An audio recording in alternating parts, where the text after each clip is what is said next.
Good morning, good morning, good morning, good morning, wherever you are. What's happening, my people? Jump into this quick, fast, minor, slow. My name is Andrew Kibe. The show is Morning Wood. We do this every morning on www.rogueradio.live, Monday through Friday. Time is 7 a.m. Kenyan time. This is Central East Africa time. And Central Standard Time, 11 p.m. Wherever you are around the world, welcome to the show. It's good to see you. It could be morning, evening, night. Who gives a shit? Time is what you make it. All right? Time is what you make it. So it's not important. Time is not very important. As long as you can hear me, that's all that matters. It is good to see you. Now, one thing I must tell you guys, even before we start this conversation, is that they cannot beat you when it comes to consistency. They shouldn't. And if you can beat them with one thing that you're sure of, bro, forget talent. Forget talent, forget motivation, forget all those big words. Just consistency. Doesn't matter what you feel, how you just keep doing every day. Same way we do this every day, Monday through Friday, 7 a.m. East Africa time, right there on the equator, 7 a.m. If you are on equator time, 7 a.m., bro. Every daily, Monday through Friday, come rain or shine, as long as we're alive, somewhere in the world there's internet, bro, we're going to do this show. So that's it. So if you're going to start anything, make sure the day you start, never stop. The day you start, never stop. One thing, bro, don't worry about how it looks, how it sounds, what's up with it, whether you feel like, whether it hit or it didn't hit. You know, sometimes people try to think, oh, if I could just get one more hit, how would you know? How would you know what these hits are, bro? Just put the content out there and see what happens. Just be consistent. That's one thing for sure you'll always beat them with. Now, in my country, that's the easiest way to beat anybody.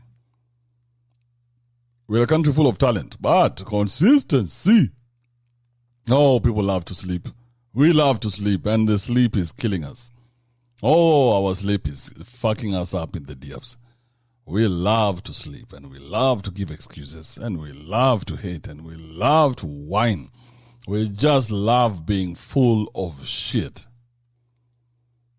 Oh, and it's not my problem, it is somebody else's problem. Let them deal with it.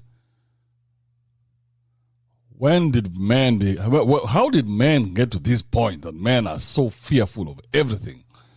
What happened? Who put that fear in you? What are you afraid of? This morning I want us to discuss that.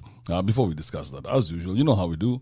You know how we do. We got here one track at least. Just one track. To get me in the mood. It's not for you guys, it's for me. It's more for you, more for me than for you. But since I see you're here already, enjoy with me this song. It's called Don't Look Any Farther by Dennis Edwards and Cieda Garrett. Now, some of you are too young. I probably was too young as well to have heard this song when it hit. But I got to hear it from one of my papa's albums. And here it is. Come on. There we go. This is one of those iconic beats.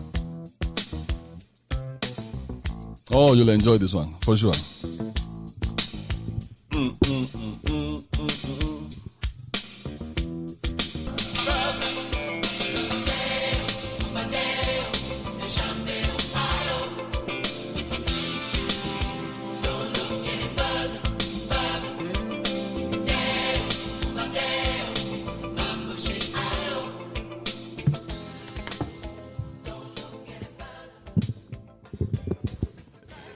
Oh, yes, sir. Yes, sir. That was a song by, what's this guy's name? Dennis Edwards featuring Cieda Garrett. Some of the names you'll never hear in your life ever again. That one time you've heard it from me, that's it. That's it. You'll never hear that name again. That's it. You'll probably, man. Dennis Edwards. These guys used to have two first names. It was an amazing song. Don't look any further. Welcome to the show. This is Morning Wood only on www.rogueradio.live. I do this every morning, 7 a.m. to whatever time, bro. Yesterday we did 5 solid hours, bro. 5 solid hours because people were fighting over black rights. The rights of the black man. Has the black man gotten all his 40 acres and shit? That's one discussion that goes nowhere. Now, you guys are wondering. Some people carry the conversations beyond. Some of you are carrying those conversations beyond here, and you're like, "Hey, no, I had a point to say, and this is my point that I wanted to put in." Bro, we have this time here. If you cannot put in your point while we're here, then your point is as well as null and void. The time we have here is it. So don't come after and expect and think that I will listen to your sound note or voice note, whatever it is you call it, after the show. No, the show is what the show is. Once the show is done, bro, if you didn't throw your punch inside the show, that's it. You know how sometimes you think, I should have told him. No. It's ended. It's done. You should have, you didn't. So move on. On to the next discussion. On to the next fight. Whatever the next fight will be, that is what you should focus on. Some of you are still living in the past. Some of you still want to go into the DMs and just still want to get favors. No, bro. The show is the show. What we have here, that's it. You get your chance, throw in your punch. Whatever. If you cannot throw it, that's it. It's a done deal. It's a done deal. Okay? So the show today is, what are you afraid of? If you do want to jump on this conversation, get onto my stream on Twitter. Now this is my Rogue Radio people. Jump on my Twitter. The tweet, the handle is @Kibe Reborn. @Kibe Reborn. Reborn. Like Jesus, reborn. After 3 days, we came back. And we're like, shit, we ain't leaving these Twitter spaces for nothing. Oh, why are we leaving the Twitter spaces? For who? And look at that. While we were still holding on, Elon Musk went and became the largest shareholder. He was having a big problem with the Twitter guys, and he was like, these guys are so full of shit. They don't allow people to talk when they like. Remember how we were kicked out from the other channel, from the other spaces? Now we have to move house to this one for a stupid, because some people just came together and decided that we should not be talking. Remember that? I'm hoping that he is going to change some of this shit. That's because it shouldn't. You shouldn't be cancelled just because of how you think. That's very wrong. So there's a world of fear that we are peddling. There's a world of fear that every time you want to say something, somebody is going to come and tell you, do not dare say it. Do not dare. Because there's this thing that is happening around the world that if you do, that there could be something that's going to happen. You might just disappear, find yourself in Tana River. So today I decided, let's ask ourselves, what are you afraid of? What are you afraid of? Some of the things that you're afraid of. What are you afraid of? Let's do a Dr. Feelings today. If you have that energy, what are you afraid of? Some of you are afraid of becoming old. I never thought I would get old, but here I am. And I'm not old, I'm 45, so I don't know whether that's old. But I see my body is not responding the way I wanted. I hoped it would respond all my life. You know, the way it used to respond, like, bro, you have 15 minutes to get back in that Pudesh. Oh, nowadays, bro, even just talking to it to get up for Pudesh is, no, I ain't doing that shit. What are you afraid of? Are you afraid of dying? There are people who have that fear of dying. There's some who are afraid of being sick. Some who are afraid of relationships. What are you afraid of? What is this thing that has set root inside your system that you're walking around afraid?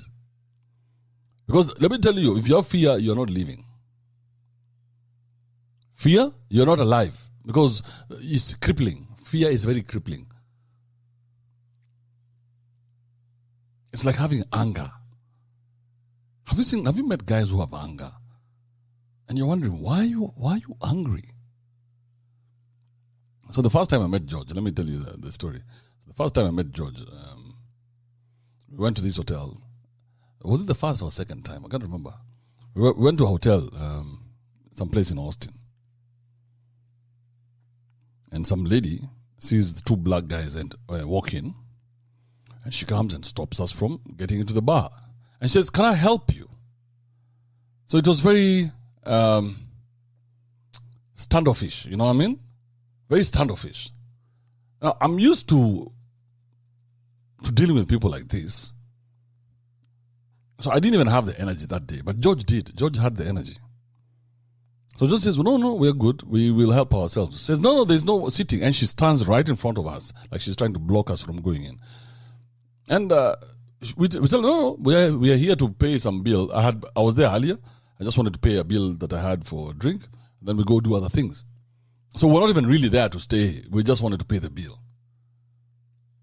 Okay? But this bitch, because she's just walked into her shift, and she's seeing two black guys, and it's not a place where black guys frequent. She's standing right in front of us. And I'm looking at her, I'm like, I don't really have your energy today. But George had the energy. And you guys know George has energy for some of these confrontations. Okay? So I didn't have the energy. And I'm like, God damn, I don't have the energy with this bitch today. Not today. Jesus Christ, come down and just speak to her before I slap the shit out of this bitch. So George tells her, no, we are good. You leave us alone.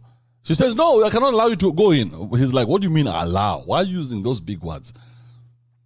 What do you mean allow? Why is it that you're stopping us and you've not stopped them? People who've just walked in front of us. Now it's because they have, no, don't tell us anything. We are going to go where we're going, and whatever happens, happens. Oh, I will call the manager. Bro, that's it. That's how fast you went to the manager. Oh, who is George? George gets out his phone, starts recording. I says, call the manager here right now. Right now. I'm like, shit. Oh, man, I need to go back to my country. This is how you guys operate here. This is how you guys are operating in America. It says, call the manager here right now. So the chick never thought that he would say that. Right? First, he's recording her. Second, he said, call the manager here right now. Right now. The chick looks at us and she's like, shit, maybe. At that time, I was staying in that hotel, mind you. I was staying in the same hotel. So she's talking to us like we're people from outside. She didn't know that I was staying in the hotel. So I tell her, I'm staying here. I'm actually staying here in this hotel. And she looks at me up and down, trying to figure out if this guy can afford to stay in this very posh, lovely hotel. The fear that she had come with, that she wanted to put on us, she realized that these Miros, two black Africans, are not very easily intimidated, because most of the people are intimidated with the police. I will call the manager. Bro, call the managers right now. So now when George did that, I was like, okay, this thing is going to hell. We might as well just go to hell with it. Let's just go to hell, all three of us. Let's get in there. Let's all go to hell. Now I got into the mix. Now I'm like, okay, now let's just go. Fuck it. Whatever happens, happens. We'll be taken back to Africa. And she backed down. She backed down, man. She backed down. She was like, shit. These guys are not backing down, because now she wanted to put fear into us, and we had done nothing. She wanted to put fear into us, and we had done absolutely nothing. So when we left that place, so I looked at George, because I didn't know what was going through his mind when we were at the hotel, and asked him, why are you annoyed inside there? Because I really wanted to know that. So I asked him, why are you angry in there? Because I never want to be around anyone who's angry. You guys by now should know that. I'm like, why are you angry? And I looked him dead in his eyes, like, why are you angry? And I wanted to see him flinch. Then he's smiling, and I'm like, why are you smiling? He says, no, I wasn't angry, but I had to teach that bitch a lesson. I was not angry, because you cannot be angry. Why would you get angry at somebody you don't know? But I had to teach that bitch a lesson for the next person who's coming there. For the next black man who walks in there. Now, this woman has been fed some stupid shit about black people, that when she sees black people, she reacts a certain way. The same way black people have been fed some stupid shit about white people and everybody else, that they react a certain way. Okay? And you are reacting out of fear. You're reacting out of fear. So fear is one which is in your head, and it's one which is now talking to you. So when I realized that George didn't get angry, man, I was so happy, because I was like, man, because if you were angry, me and you would never have even had a proper friendship, because I can't stand anybody who gets angry. Because if you get angry, you fuck up everything. And I keep telling men on my podcast and on my shows every day, I do not want you to get angry. Do not react on anything. Well, take a step back and look at the situation. What's happening here? And who am I dealing with? Am I dealing with this person? Am I dealing with their fear? Am I dealing with their anger? Am I dealing with this person or their emotions? What am I dealing with? And you know exactly how to deal with a situation. Because if you react as well, now what happens? What happens when both of you just react and become stupid? Then nobody is leading. Somebody has to lead, and the person who leads is the one who can handle his emotions and his who can react less and just look at the situation better. George, are you here? Hello, Andrew. I don't know whether you remember that day at the line. I remember it like it's yesterday. Do you still have that video? No, bro. If I had videos of every situation similar to that one, then my iPhone 13 Pro Max XYZ, Yeah. 560 gigabyte would run out of space. Ask somebody. God damn. Right? But I want you now to connect, to remind you of a tweet that I sent, I put out on February 22nd. It is going to tie all these things together. Now, that was sometimes in the summer of last year. Mm-hmm. The incident at the hotel, right? Yes. So this last February, I put up a tweet and I said, I have attained a state of mind at which no one can shame, embarrass, or offend me, because I've realized those are external energies projected by the other person. And then I have a quote, you have heard, you should be ashamed of yourself. Nope, I shouldn't. And while at it, I'm not taking any offense. Huh? So this has Mr. Philosopher. So this has been in me the whole time, bro. I have been, I don't know if it's a short story to give, but I've been in a situation where, for lack of a better word, people thought I did not belong. Just like that little 4'0" girl who was blocking the entrance to the bar area with the entire of her body, because she felt a God-given duty to protect the white people from these menacing Africans. And so I had to put her in her place. And if you remember, she says she's going to call the manager. I said, please call the manager and call the Austin Police Department. And while at it, I'm going to use the bathroom. When I come back here, I need to see them standing here. I need to be talking to them, not you. And I went to the bathroom. And I came back, and she had wet her pants and circled around with another guy in a suit, in a cheap suit. And there was nothing to be done, but the message was across. And then I looked at her straight in the eye, and I told you, Andrew, this is what I was telling you. Those with the least authority exercise it the most. And then we went on our business.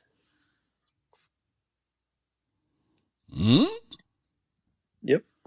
Those with the least authority exercise it the most. Now you find that we're discussing fear today. Yeah, what are you afraid of? Have you grown up with fear? Do you have fear in your system? Well, is there anything that you are afraid of? Are you afraid of your baby mamas? Are you afraid of your children? You know, the people who have these crazy fears. And on that day, I saw the fear in the eyes of this woman, and I couldn't tell what the fear was. Right? Where the fear had come from, because she had an anger that was not. It's not, what do you say it? She hadn't just, it was not at the job. It was informed anger. It was informed prejudice. It's informed otherness. And I know it when I see it. And I'm not one to leave before I let you know everything about you. Because after all, it's a free country. We might as well exercise the freedom. Man. When I look at some of the things I've been afraid of all my life, bro, I have been so afraid of so many things.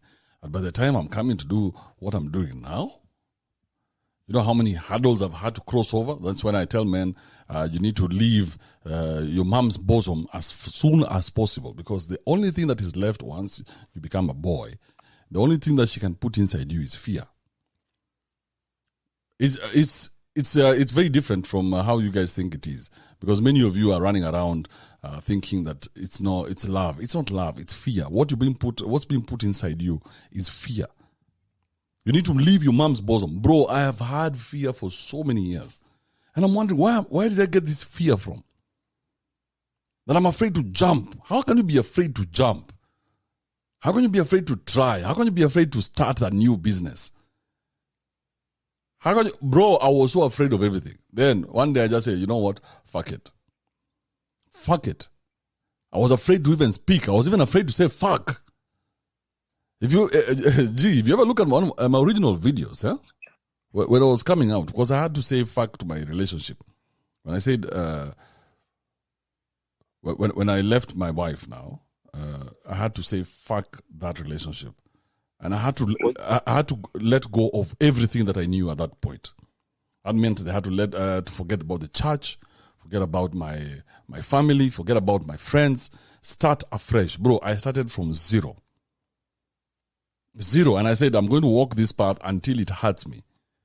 Okay? And this fear that I have, the fear of the dark, fear of this, fear of that, even fear of riding a motorcycle, I had that fear. I had a lot of fear of everything. And these are some of the things that I enjoy doing. But there was this fear that it was unexplained, and I couldn't tell you where it is coming from. And this fear cripples you that you are unable to move. You can't even leave the house. You don't want to do anything. I was afraid that if I try this new business, it will fuck me. So the day I said fuck it, and I said I'm going to do my videos exactly the way I want to do them. Exactly the way I want to do them.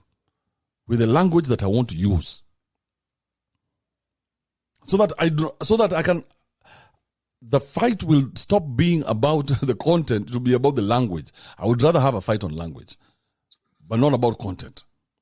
And till today, we have that fight on language, and it's a fight I'm willing to take on any time. Okay? Because it's a fight for freedom. But the fear that I had, and I carried it with me, I know that many men are carrying that fear. Now, today, I saw a video of one of our biggest comedians. His name is Professor Hamo. Professor Hamo, in my country right now, in Kenya, we have a manufactured fuel crisis. It's manufactured. It's not like that one in Nigeria. Yeah? Ours is manufactured. We have a manufactured fuel crisis where we have the fuel, it's there, but we cannot get it to our fuel stations or petrol stations because somebody somewhere wants to make more money. So it's manufactured. It's just mismanagement of the country. Okay? So with that being said, this guy comes, they were having a gig in Nakuru, some place in Kenya. And when he's leaving Nakuru, he does a video. And in the video, he talks about how... Now, this guy is a beast on the stage. When he gets up on stage, he's a beast. His character on stage is Professor Hamo. He used to go onto stage with books. And he was very popular because he would say... He used to have this funny thing he would say, in my book! And everybody would laugh because now they would know a punchline is coming. In my book! So the whole country knew who this guy is. In fact, knows who he is. Whichever town he goes to, everybody will know him. Okay, one of the biggest comedians we have in the biggest comedy show called The Churchill Show. Very interesting fellow. Also very intelligent, because for you to be a comedian, you must be super intelligent. Okay? So this guy does a video, and as he's doing the video, he starts asking, so we have a crisis of fuel, and who is going to talk for us? Who is going to talk on our behalf? Then he says, and you out there, do something about this. Do something. Exactly how I sound is how he sounded. Do something. Oh, this is not good. Somebody say something out there. Somebody, anyone, say something. And I'm like, you goddamn bitch. Do you know how much of a beast you are on stage? On stage, you're a beast. When you're cracking those stupid jokes, you are a beast. But now, when it comes to your own video and something that really matters, your voice goes down, the energy goes down. You've brought your big fat nose to the front side of the camera. You know how that somebody looks with that when they're doing that front video camera thing? Do something, government, anybody, somebody, please speak on behalf of us. And I'm like, why are you afraid of saying what is right in front of our eyes? Why are you afraid of opening your mouth and saying exactly what is right in front of our eyes? We know where the problem is. We can point it out and say, this guy is the problem. But because our country, especially in Africa, anybody who's coming from Africa knows this. In Africa, we have nothing but fear. We have been sold fear so long and so badly that we can't even open your mouth to say anything because... Now, and I'm wondering, how can you call yourself a man if you have fear? Or rather, if that fear takes root and cripples you and you call yourself a man, something that has not happened. You're afraid of it. It has not happened. Chances are it will never happen. What are you afraid of, gentlemen? What is that thing that has kept you from doing what it is that you wanted to do? Gift, are you there?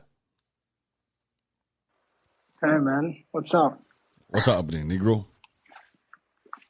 So George was a Karen. George was the most Karen, you guy. He wanted to shut the whole hotel down, bro. I was just like, I'm here for the ride. Let it go, how far it can go. You know, the one thing that I used to hate most of the time is when my old man would react the way George reacted. I really hate confrontation.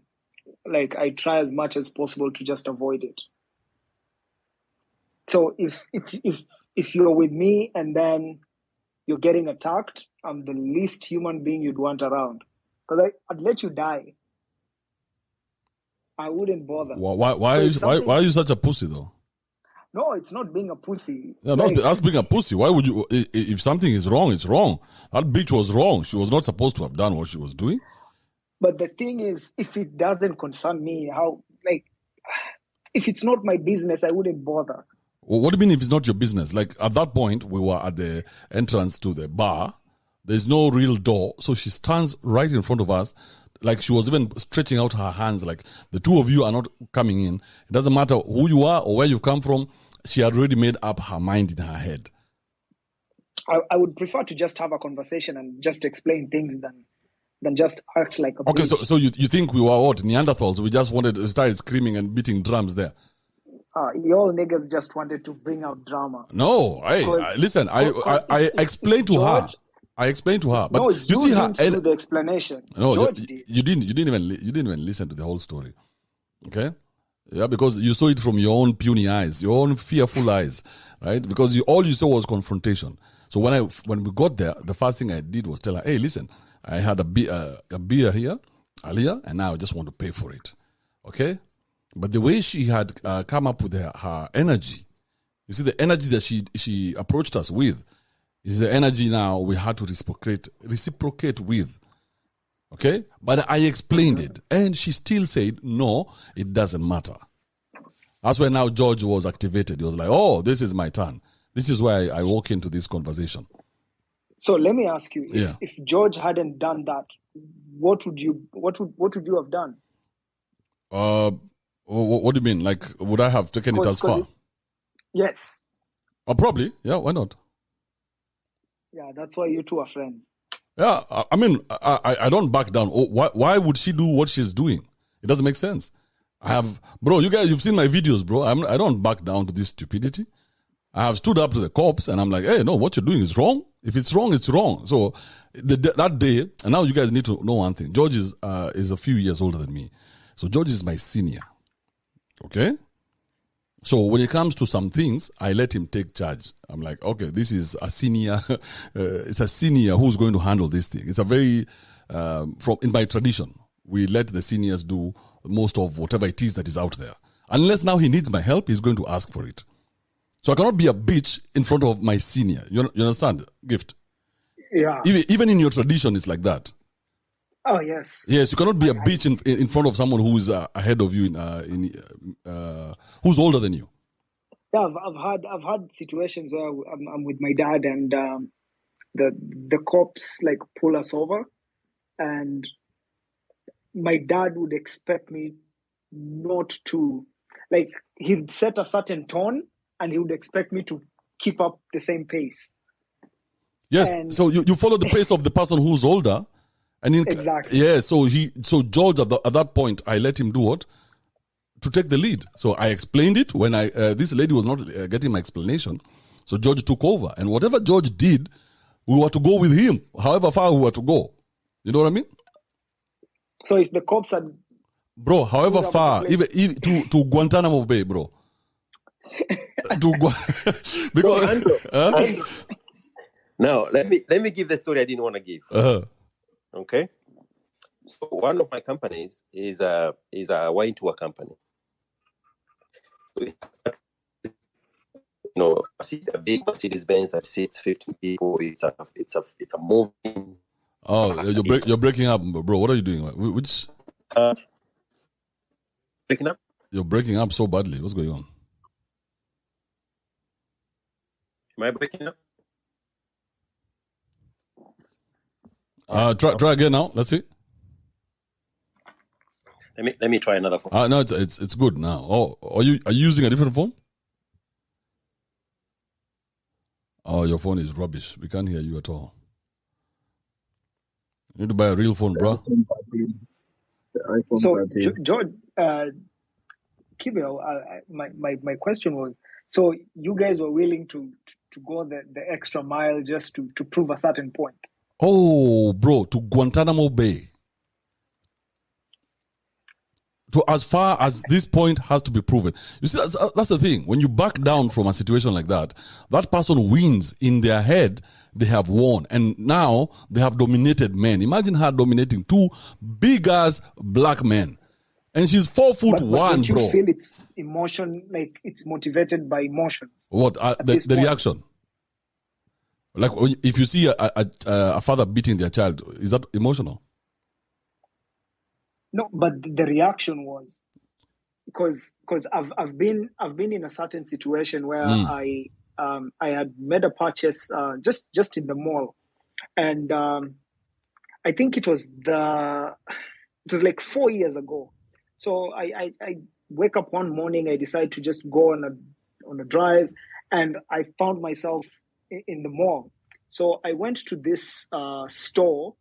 Then while just making my own rounds, I realized that I have a black shoe that needs like a shoe brush. So I walked into this store and I asked for what is it called? The shoe polish.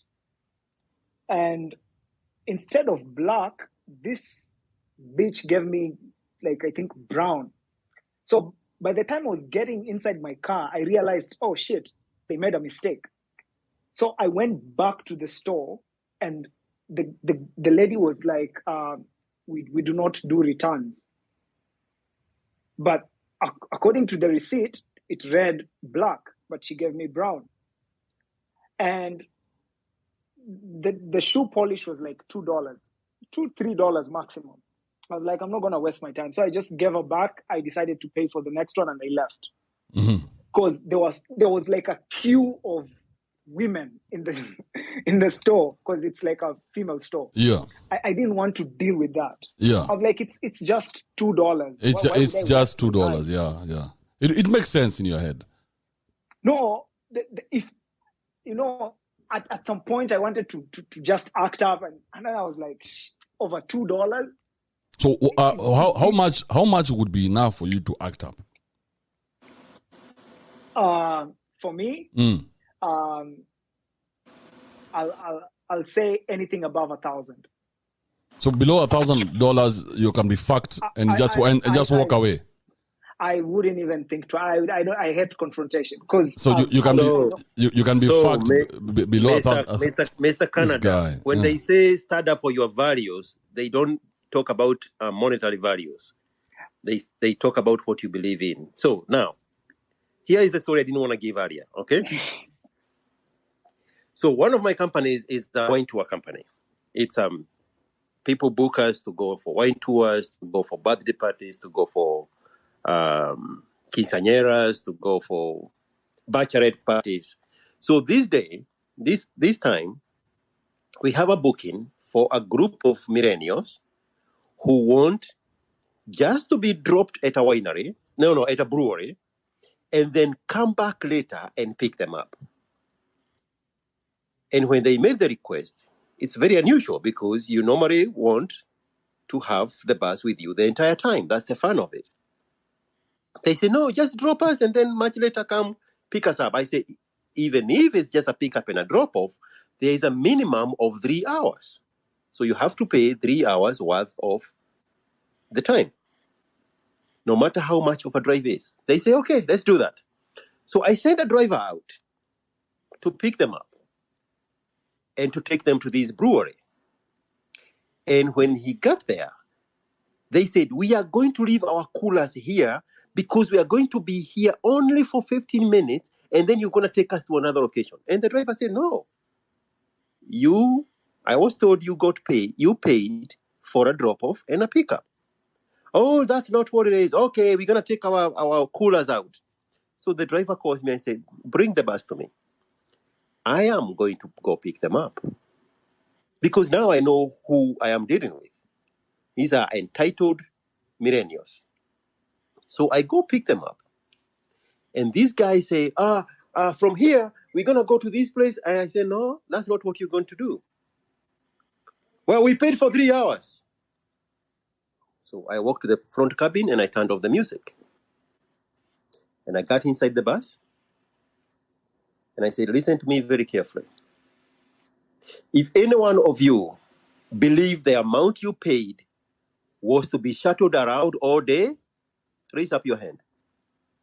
Oh, no, we don't want trouble. We know we only pay to be picked up and to be dropped off. Okay, I'm taking you home. So I take them to this neighborhood, to their house.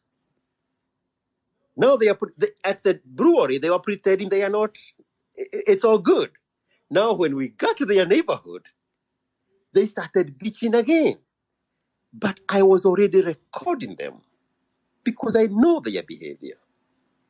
So I'm in the back of the bus, getting out their coolers, and the guy said, I'm going to report you to the licensing office.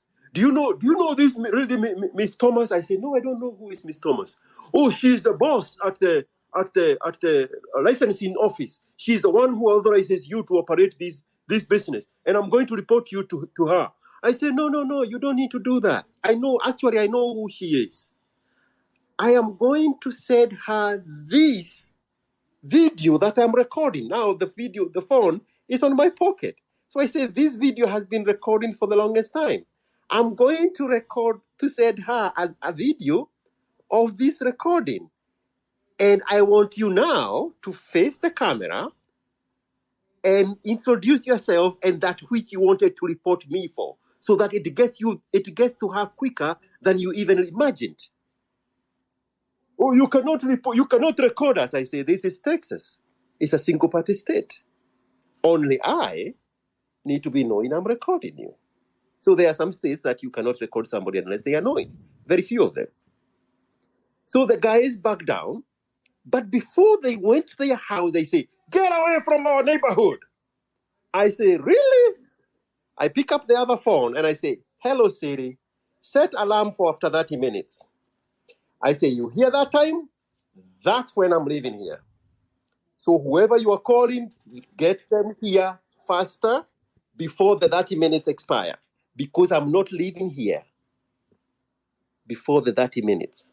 You have no power over me. And I stayed there for 30 minutes. I say, if you're calling the police, they better come in a helicopter because I'm not running away. And when my 30 minutes are done, I'm going to be gone, not running.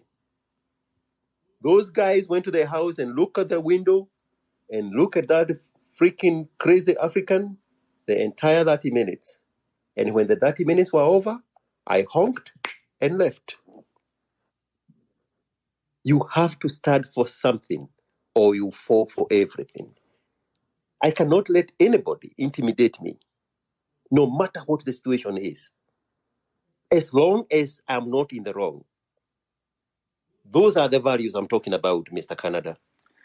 Stand up for something. George, when I just turned. What if you compromise? Shouldn't some situations prefer for you to compromise rather than dying on a hill? What do you mean compromise? Like the way George is saying, it could have easily escalated. And you don't know, these people might have had guns or something like that. A de-escalation and compromising, I think. So in certain scenarios, on whose part? I think on George's side. Mm.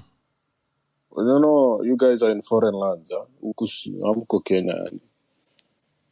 So I think when you it's good to have principles. It is good. It's fundamental to have them. Yeah. But I think in certain situations, a compromise, even though it will bruise your ego kidogo, I think a compromise is good for everyone. So you bitch out and run away like a small boy.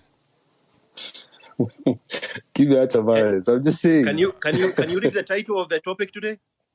I understand. Yes.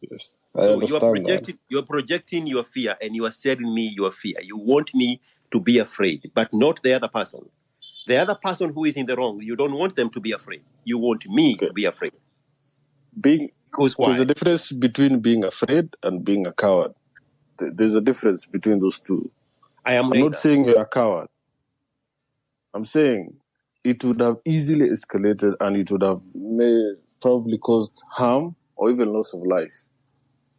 Considering you are very mature and have family, I think compromising also would not have hurt. It would only go wrong on my end. Yes, because you're dealing with ignorant people. No, they are not ignorant.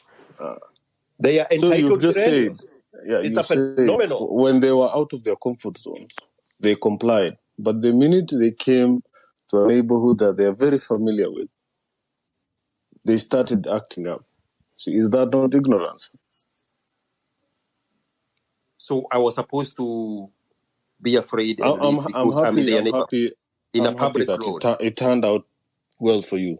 But I'm saying it is just it's a bit naive to state that every single situation would end the same. You get what I mean? If you feed into this character, if you feed into this behavior, then you are always running and being chased by something. George, don't get me wrong. We are on the same page. But I'm saying... You know, Khalif, there's a thing called energy. There's an energy you carry, right? And every time you guys hear me saying you have an L, the vibe, basically, you have an L on your face. There's no L. It's an energy that you carry that other people can smell out. Okay, that's exactly. why that's what you find. There are people. That's what you find every time there's going to be a weak man. There's going to be an evil woman. Those two go hand in hand like bread and butter, bro. Like a horse and carriage, yes. When you see a weak man, chances are his wife is going to be, or his woman is going to be evil. Exactly. Yeah? You know, there are those guys you see. So when there's that weakness inside you, and people smell it, the bullies will never stop coming. Okay? And then you see what happens is, and then they keep growing stronger and stronger and start going beyond the weak people and now want to go for the strong ones. You get? Yeah. But they need to know at some point that there's going to be some pushback. Yeah. Now, if you look at even societies like India, the Mahatma Gandhis of that country were very polite guys. But even their gods, when you look at their gods always have a sword. Right? Yes, so it's good to be nice and polite, but not to a point where it's affecting you. You know what I mean? I totally get you, man. Because you're not fighting for the world. You're only fighting for yourself. So why am I going to let this go, yet it's affecting me? So because now, Africa, we've been taught to let go. And this letting go, you've been taught by your mother. Your mother is the one who has put the fear in you that, you know what, things can always go very bad. Why only take the high road, Kibe? What high road, bro? When you're being a dick, I take the high road and you're being a dick and there's no lesson to be learned there for you, then let's see who can be a bigger dick. You know what I mean? Oh. Yes, because now that high road is not helping me. If you are a reasonable human being, then we would sit down and we would discuss, and it will be who has made the mistake, it's me or you, and we would discuss that. Yeah. Now, those I are think that's what you mean by energy. You know, there are those guys, you just see them, or the way they conduct themselves, you know you can't fuck with this guy. Or this other guy, you just know who you are connected. Do you think I go around just pulling out my dick to everybody I meet? No, bro. No. It's the way you carry yourself. So it's when you find an energy that is like this, then you have to deal with it based on how it is. Exactly. Yes. So it's up to your discretion. But again, you don't back down, because if you back down, then you're teaching yourself something. You're teaching yourself to back down from situations, and you're never solving anything. You cannot run away from these problems. You cannot run away from these bullies. They start pushing you. You'll never ever stop being pushed, bro. Because now you carry around the energy of being pushed.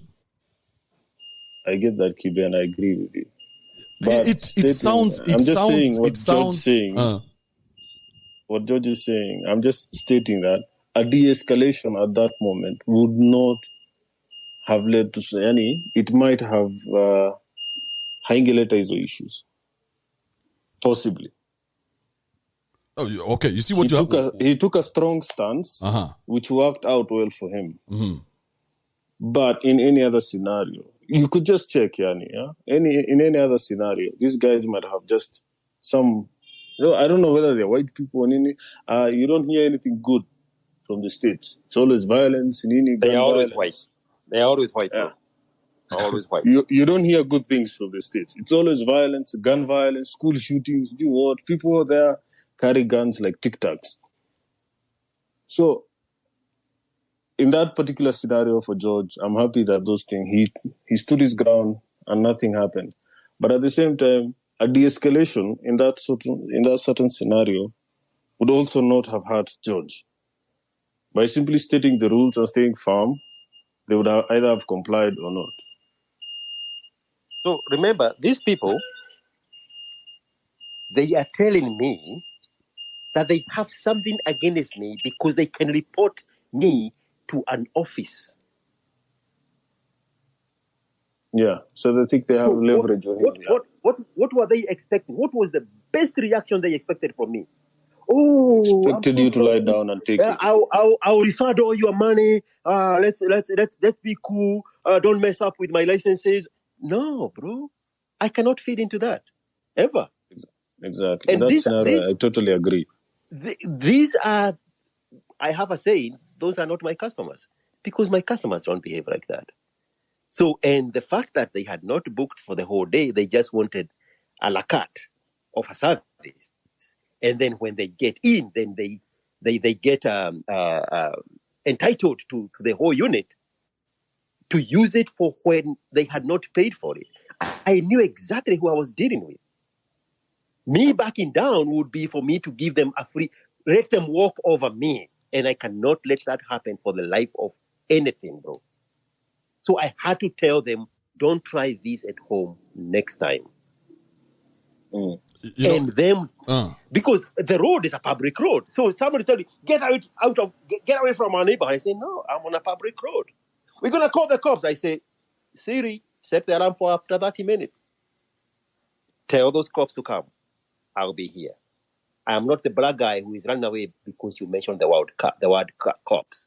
Because you want me to believe the cop belong to you, but they do not belong to me. That's how you have grown up believing. So today is a new lesson. I'm going to stand here for 30 minutes to show you that intimidation that attempt at putting fear in me is not going to work today. And that's exactly what I did. Yeah. I could have said that, yeah. But I'm saying, I totally support what you're saying. And I agree. Let me just make that clear. I hope that comes out clear. But I'm saying, in any other scenario, it is always good to de-escalate issues. What do you mean de-escalate? I'm really trying to. I've heard that word many times being used. Yeah. What do you mean de-escalate? Have you heard guys in marriages say, for the sake of peace, I've decided to go home early because I don't want I don't want wife to be to make noise. So for the sake of peace, I'm going to stop doing what I'm doing so I can go home early to make her happy. Have you heard that? Men saying that? I've heard that a lot. Yeah, but you've heard that is compromising. Yes, so that's what you're saying. That's compromising. So you want to compromise so that you can make somebody else happy. No, I'm simply stating to de-escalate, to release the issue. Like you take it down a notch, Yani. And not just happy, Andrew. Just so that other person can unlawfully exercise power over you. Because when this guy is running home to please a wife, it's against his will. And he could be out there making deals that would improve the family income. But because there is a curfew inflicted by this human being he chose and put in his own house, and now he's constantly afraid and scared of her, then he has always to be a kafukusui. And you're going to keep using. It serves no purpose. You're going to keep using words like de-escalate, because now you are pleasing the other person. Happy wife, happy life. Yeah. But when you look at your rights are being infringed on, bro. If somebody is infringing on your rights, are you just going to allow them to walk all over you like that? It means that either you're doing the wrong business or this person is in the wrong place. And it's not up to you to keep walking away all the time that, let me be the bigger one here. Let me walk away. And that person is going to walk out. Bro, let me give you an example. I told you guys last week, I went to a store to buy some alcohol. And this chick wanted to prove a point to me. And I told her, no, not today. You're not proving a point with me. She said, next time, just know I will serve you. I'm not like, don't tell me about next time because I wasn't wrong today. So you're trying to make it look like I am wrong and you're going to do me a favor by serving me and then say next time. I'm like, no. If you're going to use the word next time, then I will be served by that other guy there. I'm not going to allow you to touch my money because I don't want you to look like you've given me a lesson. There's no lesson to be learned here. The only person who should learn a lesson is you. You are working for me. I'm not working for you. I'm here to buy the alcohol. You, on the other hand, should have some fucking respect. So when I left there, the store, and I had a grin and an excitement. Only I didn't want to grin when I was in the store. So I left the store and I'm like, I hope she has learned her lesson. Because you cannot push people around and because that's what's happened now. There are days, you guys are maybe a bit young, you guys don't know this, but you couldn't step up to somebody that way. If somebody was on the right, they would be willing to fight to their death. As long as he's on the right. There's a time it meant something. Being right meant something, bro. You cannot just walk over me. Call whoever you're calling. Call your mother, call your whole family. Let people die if they're dying. As long as I'm right, you think you're just going to walk all over me? Now we've been told in Africa, hey, sometimes it's good to just walk away. Walk away from what? That's the fear that has been put in you. That's the fear that is talking. The word de-escalation is fear. It means that you do not, you consider that other person better than you and consider them to be madder than you. If you've ever even... No. Give a no. So there's this quote from Mark Twain saying, never argue with stupid people. Again, that's they will drag you down to their level. They will drag you down to their level and beat you with experience. By simply de-escalating and walking away or taking the high road, you're simply showing this other person or this other party that their concerns that they're raising is a non-issue to you and it does not bother you. So you just walk away. But you said this person... you leave them even more angry. You said this person is a stupid person. They may not even know what you're doing. So that can be a teachable moment even for everybody who's at Starbucks. If it's happening at Starbucks, like, this is a teachable moment for all of you. Yeah, let me teach you guys a lesson, all of you combined, because it's very important for you to do this for yourself, because you cannot teach yourself to keep walking away. And there are many sayings that have come out of that walking away, and it makes sense, Khalif. I know it makes a lot of sense when you say this, de-escalate. But why are you walking away? Why are you afraid?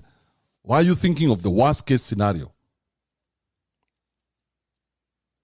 You see, if for example, you're in a club, Khalif, if you're in a club and somebody steps on you by mistake, oh, you're like, oh, no, that's not a big deal. I mean, you've stepped on me. That's not a big deal. So you get into a road accident. That's not a big deal. It doesn't matter how severe it is. You know, you're using common sense. All we're saying is this: when somebody is infringing on your right and they know what they're doing, then at that point, it's up to you to use whatever means you can to get yourself out of that situation. Exactly. In that scenario now, you draw the line and you stick there, you dug in there. Yeah. Yes. You dig. Yeah, but if somebody steps on you and you're in a club, you're like, I'm in a club. Of course, somebody's going to step on me. Yes. So are you going to get annoyed? Are you going to walk around just waiting for someone to step on your new Jordans? No, that's not what I'm saying, bro. Understand the difference. Understand the difference. And I don't know about George's scenario with the boys. That's his own story. Me, I know the scenario of the hotel, right? I know the scenario of the restaurant. I've been to some restaurants here where the person doesn't want to serve you until you say hello. And then they realize, oh, you're not a black person. You're from Africa. Then now they want to serve you. And now you have to change whatever it is you are feeling and go back to being a normal Nyehudi. You know what I mean? Yeah. So now those experiences you guys are going through, the guys in the States and abroad, those are issues that we, the guys here local, have never faced. We've never gone through. Okay, Khalif, these are not issues of black or white. These are issues of good and evil. You face them every day. When you go somewhere and a watchman tells you you have to do something that is unlawful and you do it because, you just don't want it's not worth the hassle. You keep empowering that watchman to a point where the watchmen and the bouncers have been killing people in our country because they were empowered by people saying, let me just walk away from the situation. While you should have stood there and looked at the guy in the face and said, I am not doing it. Now, if you're calling the cops, call them. And even the cops have been empowered because the people are afraid of them. How can you be afraid of people who are like you? Human beings. How can you be afraid? How many deaths can you possibly die, gentlemen? Who has put this fear in you? Right? I'm not sure, to be honest. Huh? No, I know. To me, I've know. never experienced those things. I think because I'm tall, I'm very tall. I'm like 6'3", 6'4" there. So I've never had any issue with anyone. People just look at me and then they just walk away. Somehow I'm tall and then I tend to look big because I work out. So people just leave me alone. Yeah. So they use you, they de-escalate with you. So I'm trying to empathize with George, and but George is not a small guy. George is 6 foot, right? No, yeah, I'm 6'3". Khalif. Yeah, I'm not saying you're short, George. I'm not saying. Khalif, are you a Kikuyu? No. Me, I'm a Somali guy. There is a translation of the Kikuyu I've translated in Swahili. It says, siku moja utakutana na mbaya. Right? There's always someone bigger than you. Siku moja utakutana na mbaya. So I am the bad one that your mother warned you about. In every situation, I am the bad one. Okay. Yes. In every situation, I am that one that your mother warned you about. I take that position every single time. Okay. So, Mr. 6'3", 6'4". De-escalate. Hold up, Khalif. Hold up. Let me come back to you. I see Moses is here. Moses Keruya, are you there? Moses.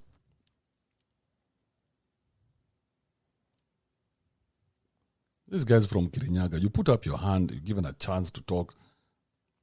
I don't know what the fuck you're doing. Odur. Yes, Mr. Kibe. Hey, Kibe, I'm here. Fuck off. How long is it going to take you before you... No, I thought I'd turned the mic on. I'm sorry. No worries. What's happening, bro? Yeah. I'm good. I thought I've turned it on. So, Paule. I was saying I'm glad Caliph and Gift were not there during colonial times, because Caliph will be talking about the escalation, and Gift will be talking about. He hates confrontation. Walking away. So walking away. So bado tungekuwa tumekaliwa na mbeberu. Yeah.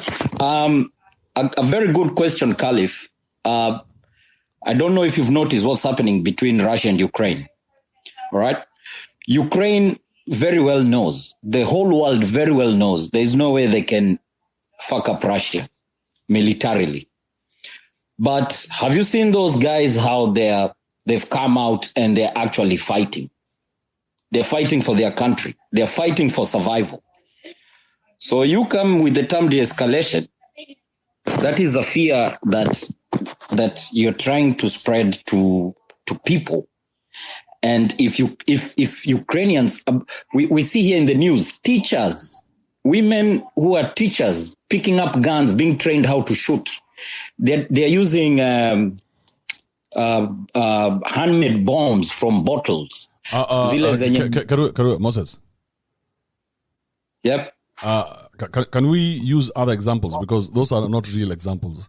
Not in 2022. Oh, okay. Well, I just use that because it's... But do you know that's some bullshit you guys are being fed? They're using, what? Homemade grenades. Yeah. Let me go back. Let me go back to your situation that you gave. Yeah. Of the chick that stood in your way to go to the bar. Yeah. Well, they do that because they feel entitled. Mm-hmm. This is something every black man or people of color, be it an Indian, this is things they face on a daily basis. And you have to stand firm with your belief of you as a person. Basically, as a person of color living abroad, you have to know what it is that you stand for. Failure for you not doing that, you will not have it easy here. Okay, but again, I have to stop you, Moses. Yeah. Why are you talking about color though? Because when that lady blocked you, yeah. But do you think she blocked you because she thought you couldn't afford that, or because she was like, this is not a place for you, just because of just the way you look? I think she blocked us because she was the wrong person for the job. Exactly. Yeah. True. I don't think it was anything to do with black or white. It was just that she was the wrong person for the job. Because even the person who was giving me hell at the liquor store was a black woman, black like me, black TTT.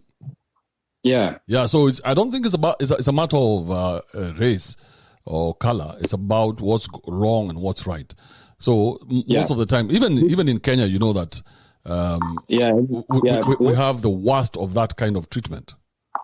Yes, it's true. Yeah, so especially when you go to 5-star hotels, you get that a lot. Yeah, and they can just look at you and decide exactly how to treat you. Yeah, yeah. So that's it. It's one of those is prejudices. Yeah, yeah. So I need you to stop thinking about white and black, because now those are other issues that don't exist. For me, what I would say, what I'm really afraid of is failing. And to me, failure makes me, it demoralizes me. But at the same time, also, failing also, sometimes we have to allow it in our lives, because sometimes it also makes you stronger and gives you another perspective of how to work things out so that next time you do it better. So the topic of today is actually very broad, and it has so many things that we can talk about in terms of fear, because each and every one of us, there's something people fear about, or there's something people, when it comes to something, they're like, no, I don't want to go there. Why do you have the fear of failure? I think because I set my standards very high, whereby if I decide to do something, I want it to I want to see it through. Yeah, but why would you fear failing? It doesn't matter where your standards are. Why would you fear failing? I think because personally myself, I will not take it well. I think that's why. Yeah, why wouldn't you take it well? Who's in your head? Who's in my head? No one. I think it's just a personality that I have.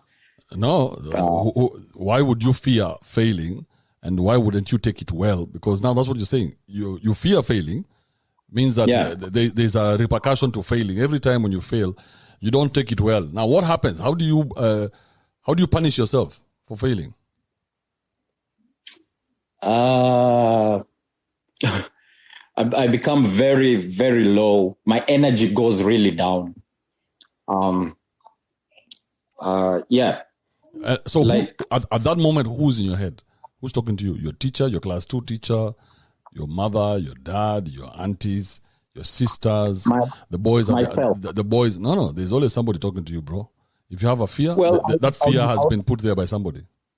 I would say my dad, because my dad was a go-getter. He never encouraged failing. That is way back when we were in school.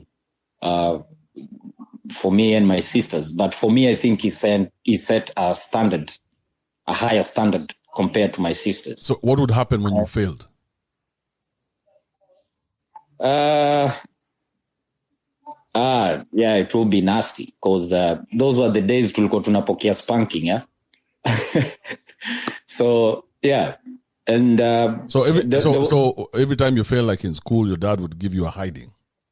No, he'll take something away. Let's say if I had the freedom of going out with the boys to play football or do a sport, we'll be like, nah, these holidays, you're not doing that. I want you to study so that this doesn't happen again, blah, blah, blah.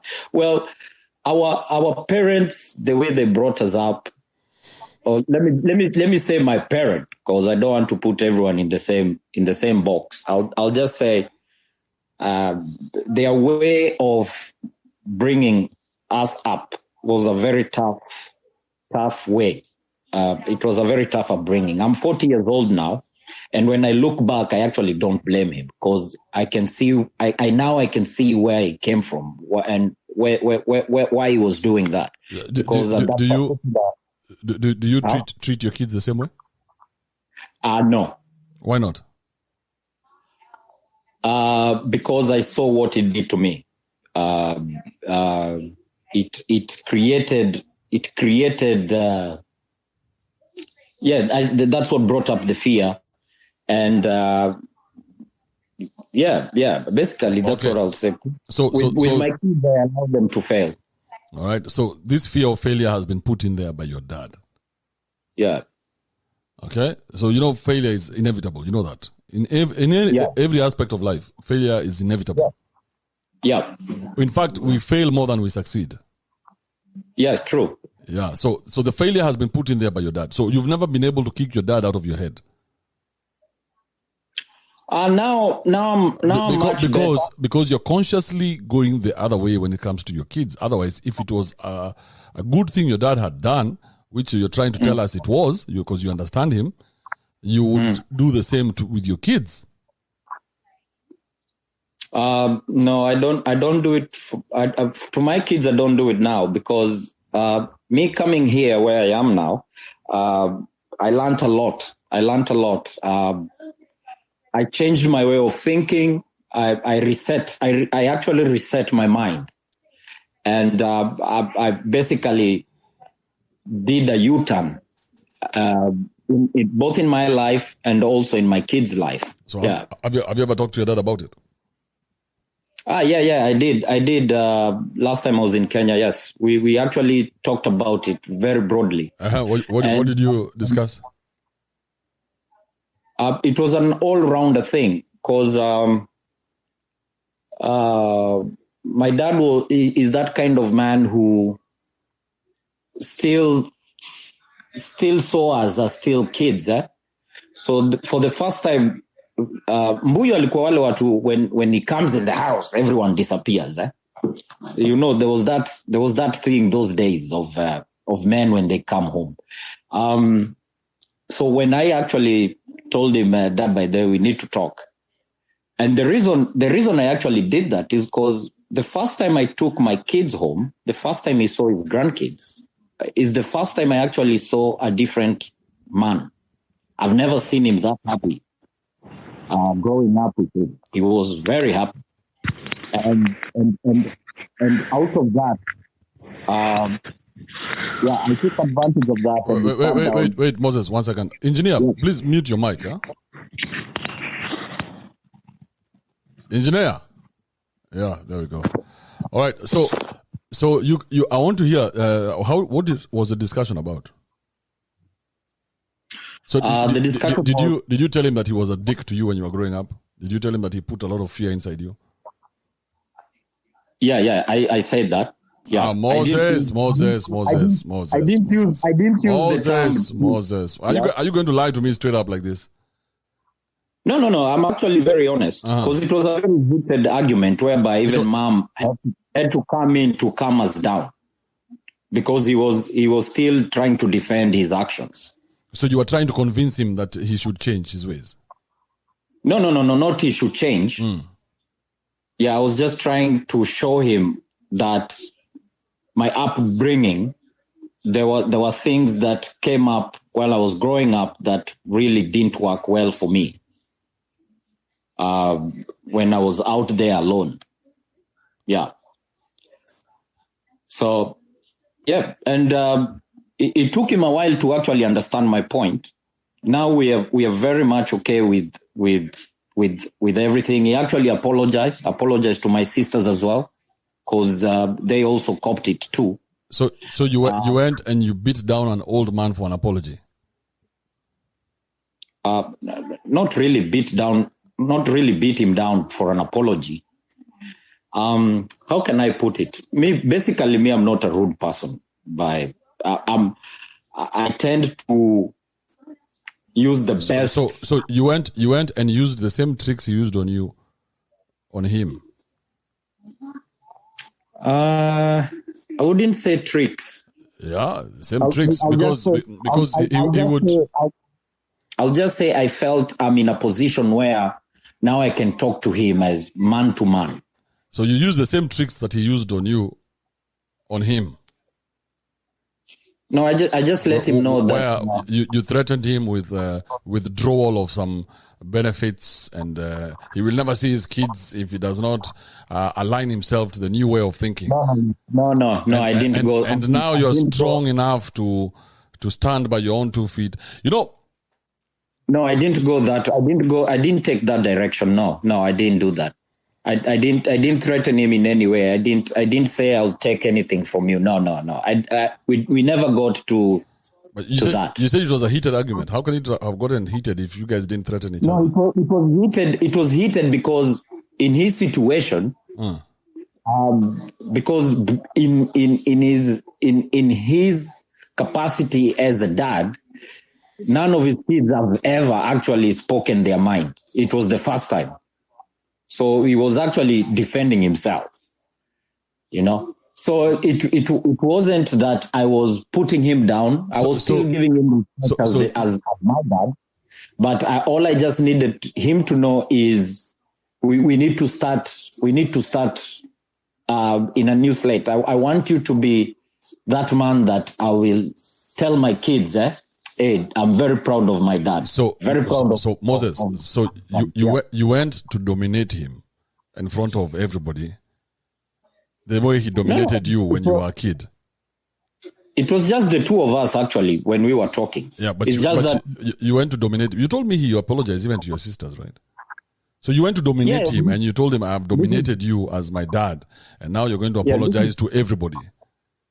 This is much later. The apology from him came much later, like 6 years down the road. Because you told him, "I want you to be this person. Yeah, you must change your ways, and you must align to my new way of doing things." Isn't it? No, I told him, I'm a parent now.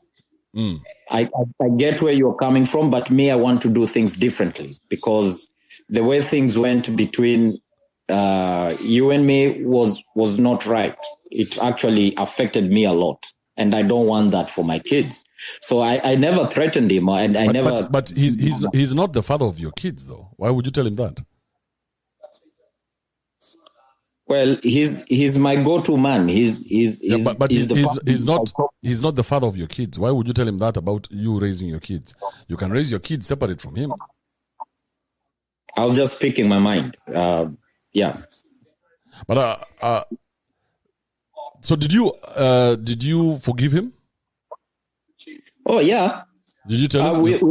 We actually best of buddies. No. Hold up.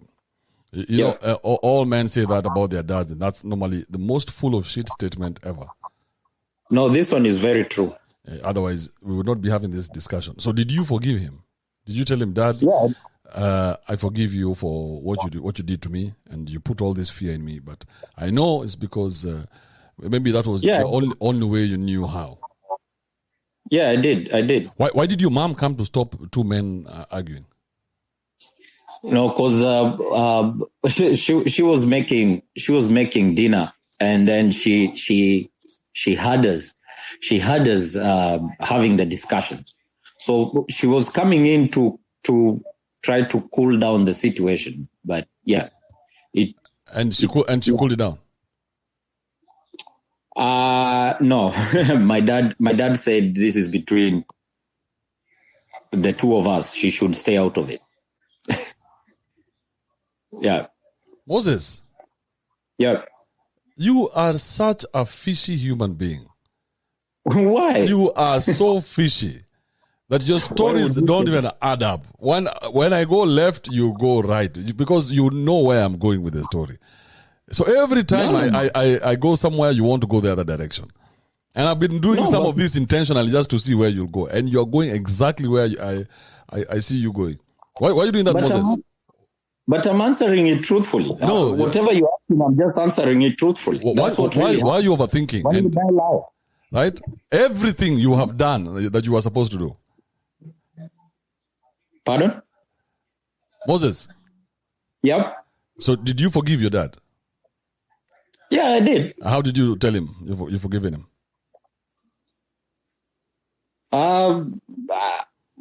I just said, let's start over our relationship, because we didn't have any.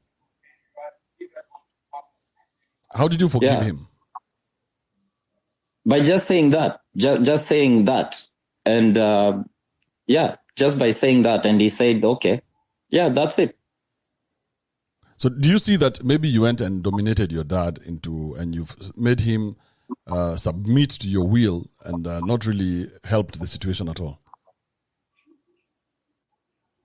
Because you did to him what he did to you all your life. I don't know. I don't know. Because that's what it looks from my end. It looks like you went when you were strong enough, right? Yeah. And you went and you subdued him and you dominated him. Now that you are the man that you wanted to be, you have achieved everything that you wanted, and now he couldn't match your energy. And so you did to him what he did to you, and now the cycle continues. So maybe you're doing the same to your kids without even knowing. You know that? The same way your dad did to you, he didn't know what he was doing. And now you have grown up, and now you're telling him you didn't know what you were doing then, but this is what you did. So you may be very comfortable thinking you're raising your kids the right way, and yet you are that bitch to them. You know what I mean? I can see where you're coming from with that point, but no, what? I'm not doing. Did you think your dad? So Moses, do you think your dad was being evil to you in his head?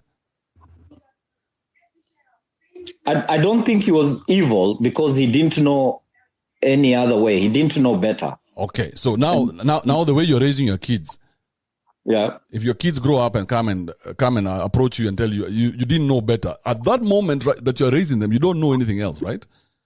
To you right now, all the information you have is the best information. Same way your dad had it then. Yeah, the same way our dads raised us. That's how they knew how to raise children at the time. Yeah. Yeah, but now you go to him 40 years later and tell him you fucked me up. Right? And you dominate him and you make him apologize to you and to your sisters. A grown-ass man. You dominate him to a point where he has to go back down and apologize for something that he never did. He never did. What do you mean he never did? I mean, he did his best. Did you guys go hungry? No. Did you have a roof over your head? Yep. From the English that I can hear from you, you went to a good school. Yep. Right? So there are a lot of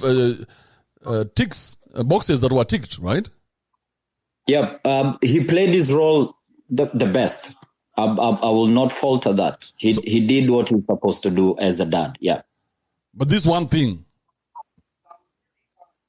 Yeah. But this one thing. So what? Yeah, so my point here is this, so that I can go to the next person. My point is this: most of the time, you see now when you're older, it's very easy to dominate your dad, because your dad is weak. He's looking at the grave now. He's seeing, his last years are coming. He doesn't have the energy to fight anymore like he would have 40 years ago. Yeah. Okay. So whatever it is you tell him, he's going to agree with you. And because chances are you're even the one sending him money, or you're the one who's going to, you have his grandkids. So he's like, whatever this bastard is saying, it's okay. Let me agree with him. What do you want? You want me to do this and this? But it's not real. So it's not a real thing. That's why you guys were even arguing, and he was like, fuck this guy. But my point here is this, and this is to all the men who are listening to me. So, so you should not try to dominate your parents. Okay. Yeah. Don't try and convince them that they were wrong. Don't try and change who they are today. What is the best situation? Yes. Or what could I have done better? Because pretty much you're not agreeing with what I did. And another question: when you tell the young guys they should tell mom, keep off.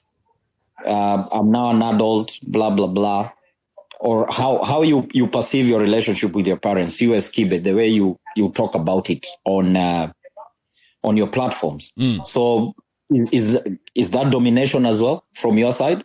No, you see, you're no longer a child, so they cannot do what they did to you when you were a kid. So now what you're doing is telling them, okay, now I'm a grown up and I'm making my own decisions. And now what I've done here is I have forgiven you for those years I cannot go back into. Okay? I forgive you for the mistakes you make, because there are a lot of mistakes you made. And chances are you didn't even know that you were making these mistakes. So the forgiveness is probably on my side and it's not on your side. You feel me? Yeah. Yeah. Because sometimes your dad might give you a fake apology, which he does not feel, because if you ask him at the time, he did what was best for you guys in his mind. So if you try and convince him that it was not the best thing, then he has to go back into that time and all the sacrifices that he made and try and remember, did I do well by these kids? But the forgiveness is for you, it's not for him. Yes.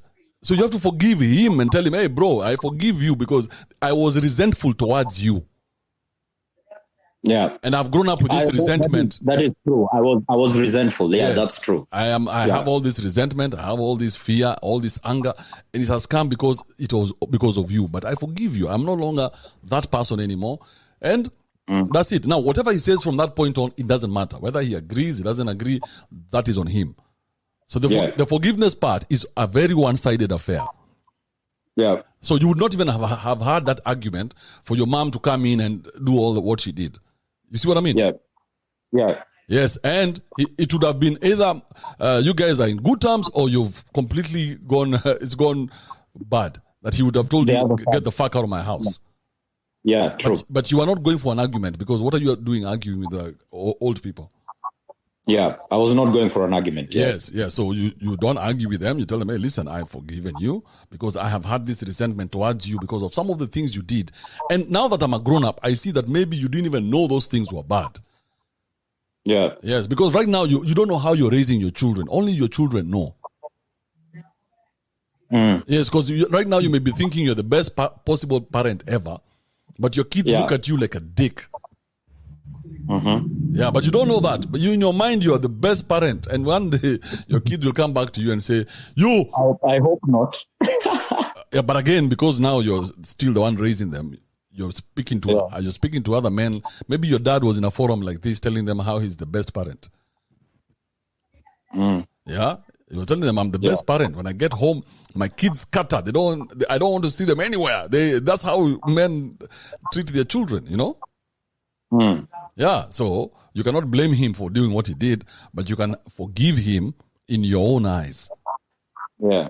Yeah, does it make sense? Yeah, it does. It does make sense. Yeah, it does. What up? George, did you have something to say? Yeah, I want to go back to the beginning when he said that, Moses said that he gets demoralized by failure. In which area are you these failures? Is it in relationship, in business, in sex? Where is it? Where is your failures that you are so afraid of? Well, the biggest failure that I've had is when my relationship with my ex-wife ended. I felt like I failed them as like I failed the unit of family. Yeah. Did you have children with them? Yeah, I got 2 girls. Yeah. You have a relationship with your girls? Yeah, a good one. Yep. So where is the failure? You are with a woman you are not compatible with, but the product of that relationship is 2 wonderful girls that you have a relationship with. I think the failure is just not waking up. What I took as failure is not having that family unit. That's how I might put it. Yeah. You are measuring your success or failure by the standards of pleasing the society. That's why people stay in bad relationships, because they are afraid of what other people are going to say. So you are there gatekeeping a bad relationship because you are worried so much about what grandma and grandpa and the neighbor down the street and your friends are going to say about your own relationship, and you are the one going through that bad relationship. You're actually right on that, because I tried to stay until I reached a point I was like, oh, fuck it. I don't care what people think of me now. So that's when I decided it's done. It's a done deal.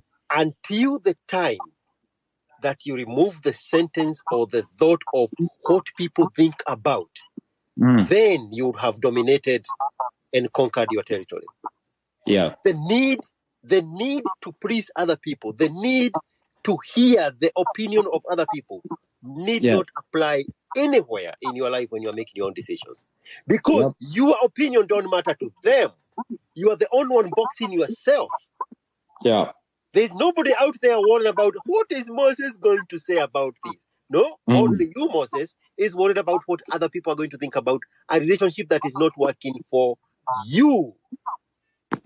That is true. Yeah, that is true. It actually took me a while to get to that point, what you're actually saying now. And I have a friend, he's older than me, he's 45. He used to be really mad at me for not taking a stand and just leave that relationship because it was toxic. But when I decided to leave, I think it was his happiest day because if he finally knew, oh, now this guy will not be calling me, telling me how stressed he is. So yes, I 100% agree with what you're saying, but it was a journey. It was a journey. And I'm actually grateful that I took that stand. All right. So another thing you said was, you felt bad when you didn't achieve enough to please your father. Yes. So there were instances where your father came and said, I am proud of you. Yeah.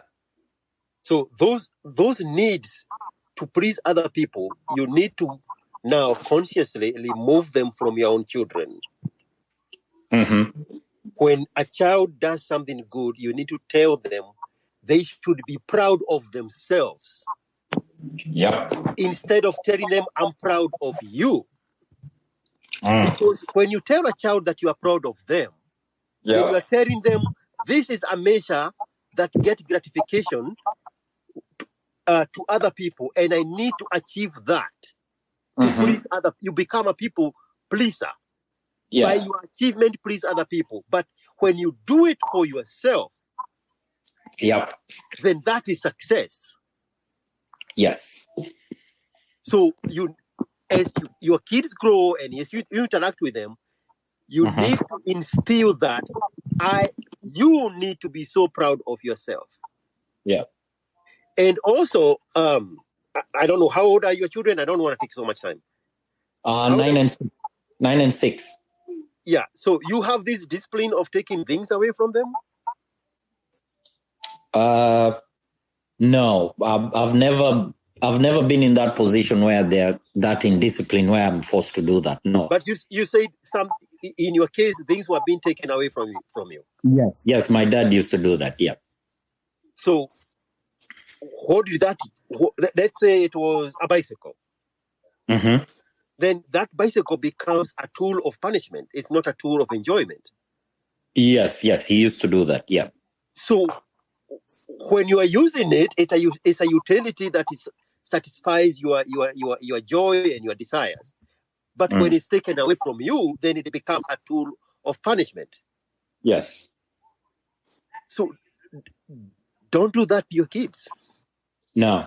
Yeah, I've tried my level best. I'm not doing it to my kids. That's why I said that I tried to be what I thought a good parent should be doing to the kids. Yeah. What needs to happen, and I think that's where in our African cultures we miss that, is when parents come to the level of the child and talk out what the problem was. And what should have been done differently, and what they should have done, they would do the next time, and get the kids to understand what the mistake was. Yeah. But when you take something away from a kid, then you are telling them that this thing that you give them, and they are so happy to have it, it can be taken away at any chance of them making a mistake. And the energy now is in the punishment instead of the correction of the mistake. Yeah. Yes. All right. That's all I wanted to touch on. And keep enjoying parenthood, and be grateful that you are not in a bad relationship anymore. Actually, I don't know what to think about this.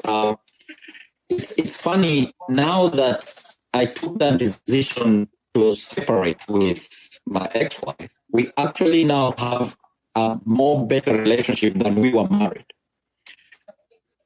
which is very surprising because, I don't know why that came up. Do you have anything that you can see why that's happening? If I answer that question, I will be speaking about myself. So, and Andrew knows why I'm laughing, but I'll let Andrew answer it. Yeah, Kibe, you have something to say about that? So, yes, bro. So your relationship is better now that you guys are not together? No, we're not together. No. So your relationship is better? Yeah, for the sake of our kids. Like, our relationship is just around the kids, nothing more. Oh, okay. No, it's because there's no more pressure to please anybody. So once there's that pressure is not there. Then, in fact, I think George just mentioned it. Once that pressure is not there to please anybody, then you end up performing better. Yeah. And many people get back together thinking that, you see, right now, you don't have to please her. No. Yeah, so all that bullshit is out the window. Yeah. So you don't have to please her. So it's easy to interact with her because you don't have to please her. She doesn't have to please you. So you guys are not bullshitting one another. In relationships, people bullshit each other so much. That, I agree. Yeah, but now that you are not in each other's lives and you're only focusing on the kids, then it's easier. And many people actually go back to the exes because they think that they have found a sweet spot. Mm-hmm. And you can't, which is wrong. And then you start thinking, maybe maybe this thing can actually work out. I mean, she's changed. He's changed. Oh. Nah. Yeah, you find yourself in the same mess. All right, Moses, I have to let you go now. Thank you, my man. Thank you, man. All right. Gift. Sorry. Before we get to gift, I see David is here. David, are you there? Yo, Mr. Kibe. What's happening, David? All good, man. All good, man. Mm-hmm. The topic today, what are you afraid of? Mm-hmm. Damn, for me, I was afraid of, though I'm still working on it, I was afraid of speaking my mind. You know, saying no when you feel like you don't want to do anything. Why were you afraid of that? Probably I'll say like the same as the guy who just left. What is his name? Moses. From the pop side. He was like, I was not a good kid, let's say in books and stuff, so I was being compared by a lot of family members, you know. You are not a good kid? Like in books, when it comes to books, actually. You are not good, according to who? According to him, according to my dad, according to my performance. You understand? So it was really hard to speak my mind because every time I would be scolding, I would be scolded like all the time. So who did that? Your dad or your mom? My pops, my dad. All right. So whenever you got the report form, I had to go through the shopping center, fake a report card, and just go with it home to run away from that scolding. Because if you went with a bad report card, he would beat the shit out of you, or what would he do? Actually, yeah, sometimes, yeah.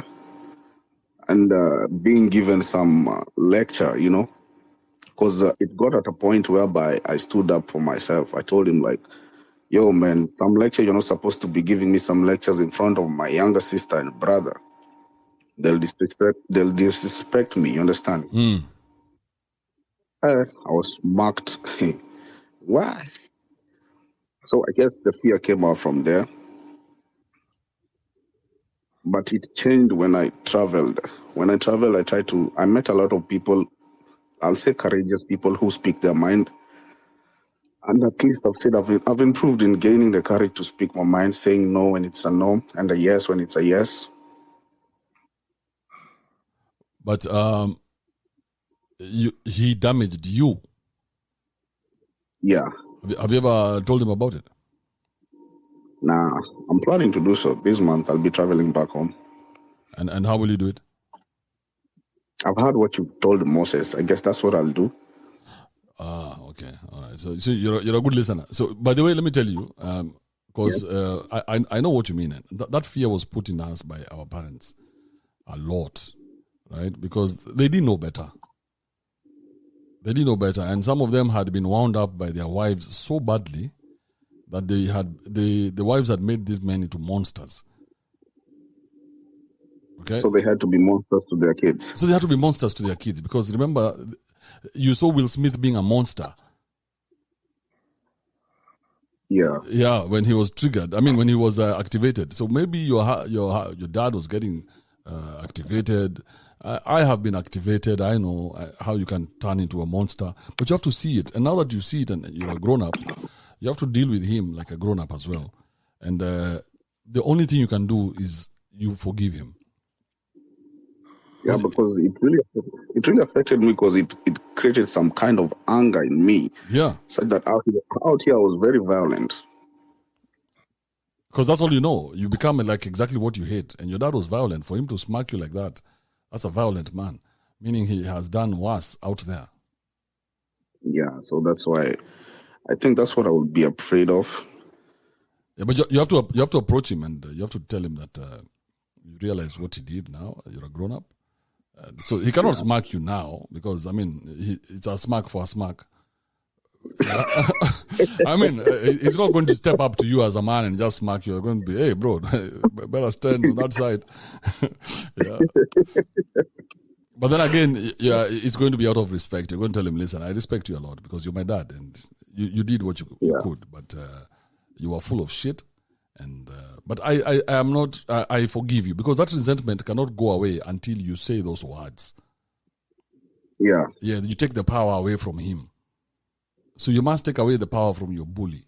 And if your bully is your dad or your mom or whoever it is, even your grandma, some grandmothers out there fucked up their kids, bro. Yeah, but I loved my grandfather because my grandfather was I learned a little bit from him because he was a Kikuyu guy. He was the guy who was he was strong. I'll say he was strong. He was no nonsense guy. Yeah, strength is very attractive. So I know what you're saying. So when a child sees that the person who's supposed to protect you is the same one who's abusing you, they grow up very conflicted. Yeah. Yeah, so you grow up confused and you don't know what the fuck is going on. What is this? How do I, if you had a problem, do you go back to this person who keeps beating the shit out of you, who never sees anything good in you? You know, what's going on here? So you have to grow up faster than you really have to. Exactly. Yeah, and then now you grow up with all this anger and all this resentment, and you have to deal with grown-up issues when you're still a child. Because I remember one time, and if you'll tell me if this was wrong, there's our manager just came into the office like last week. He was like, we call it giving bamboo here in the Gulf. He was like giving somo to everyone. And one guy just stood up, and one Arabic guy, he's from Egypt, he just told him, yo, excuse me, madam, where I come from, women don't speak to men the way you're speaking to us. And the guy just walked out, and we were left in the office like, what?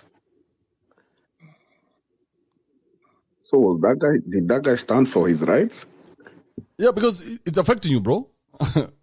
It's affecting you. Yeah, why would I stand for this? This doesn't make sense to me. Okay. Yeah, that's so good. So you again, not out of anger, you must. Yeah, not out. Yeah, because once you do it out of anger, you stop using common sense. You must you must have your do's and don'ts and like, hey, listen, these are my boundaries. So somebody cannot infringe, cannot come into your head. When you have to keep people out of your head. Okay. Yes, and then again, what situation is this that somebody can now stand on top of you and make noise? What the fuck? It's just a company like any other. If you feel like, I'm not going to sit here and watch you bitch. Yeah. These are a company that works. It has the rules and regulations. Let's talk about the rules and regulations. Don't come here and bitch to me like I'm your child. Exactly. Yeah. Who are you doing? Who do you think you are making noise at? Yeah, like we are slaves. Okay. Yeah. So the Egyptians know better, man. You guys are little bitches there sitting there. You are so afraid of going back to your country. So you have to take anything they give you. And you see, David, they know that. A lot of bullies, a lot of bullies know what they're threatening you with. And because they know that you don't want to go back there, then they will treat you like shit. But the day you tell them that you don't have that power over me, then that treatment ends. That's true, man. That's true. Yeah, like that lady, the next time she comes into that office and she sees that Egyptian guy there, she's going to bite her tongue. She doesn't even speak. Yeah, she's going to be like, hey, I don't want to deal with this guy because this guy, I don't know how far he's going to go with this. I don't know what else they do in Egypt. But you see now, you showed them, all you Miros showed them that in your countries, women have sat on you. Yeah, that is one thing that I saw. Yeah, you showed them that in your country, women are on top. That's why women can talk to you the way they want to. Oh, okay. Yeah, now, it's not being disrespectful. It's just standing up for yourself because right is right and wrong is wrong. It doesn't matter which country you're in. So you need to defend your position all the time. Stand your ground. You have to stand your ground. You're never out of character, bro. All right. That's a nice one. Yeah. All right. Thanks, man. No worries, man. Let me go to... What is this? Engineers. Oh, Gift wanted to say something. Gift, then I'm coming to you. Youth Jack's guitar. If you want to speak, please show me by putting up that hand. It seems like a class. But yeah, it works. I'm sorry. I had you call. You called me, but the thing is, I was on the phone with some idiots here. So I wanted to say something. You know, when I just turned 18, this just on the same thing with this confrontation thing. When I just turned 18, I got my ID. A couple of my friends decided, you know what, would want to go. One of us had rented a car, and they wanted to go to Nyali Beach. So we were taking a drive. By the time we got to Nyali Bridge, they had like a roadblock. Mind you, I had just turned 18. I had just got my ID. The guys inside the car, when we got pulled over, they decided to confront the cops. The cop decided to ask for identification from every single person in the car, including me. But because I had seen some movies about human rights and all that nonsense, where you can the cop is only allowed to ask the driver for the identification, I declined to provide mine, and that's how I ended up in Central.